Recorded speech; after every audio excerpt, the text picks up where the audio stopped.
যশোরে পৃথক দুটি সড়ক দুর্ঘটনায় একজন পুলিশ কর্মকর্তা সহ 4 জন নিহত হয়েছেন। রোববার রাত থেকে সোমবার ভোর পর্যন্ত যশোর নড়াইল সড়ক ও ঝিকরগাছায় এই দুর্ঘটনা ঘটে। হাইওয়ে পুলিশ জানায়, রোববার রাত 10:30টার দিকে যশোর নড়াইল মহাসড়কের বাঘারপাড়া উপজেলার ভাঙ্গুরা বাজার এলাকায় বাস বোঝাই একটি ট্রাক দাঁড়িয়েছিল।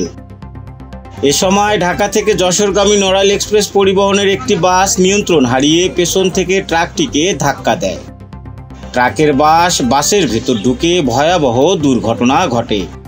ঘটনাস্থলেই নিহত হন যশোর সদরের বসুন্দিয়া এলাকার বাস চালক আক্তার হোসেন।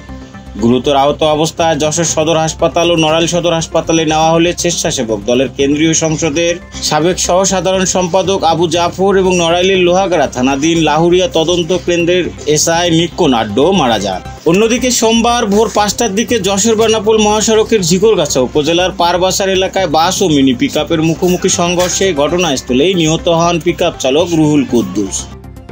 দুর্ঘটনার পর বাসের চালক ও হেলপার পালিয়ে যায়। পুলিশ জানায়, দুটি ঘটনাতেই আইনানুগ ব্যবস্থা প্রক্রিয়াধীন রয়েছে। দেশ বিদেশের খবর সবার আগে জানতে ভিজিট করুন raddennews.net।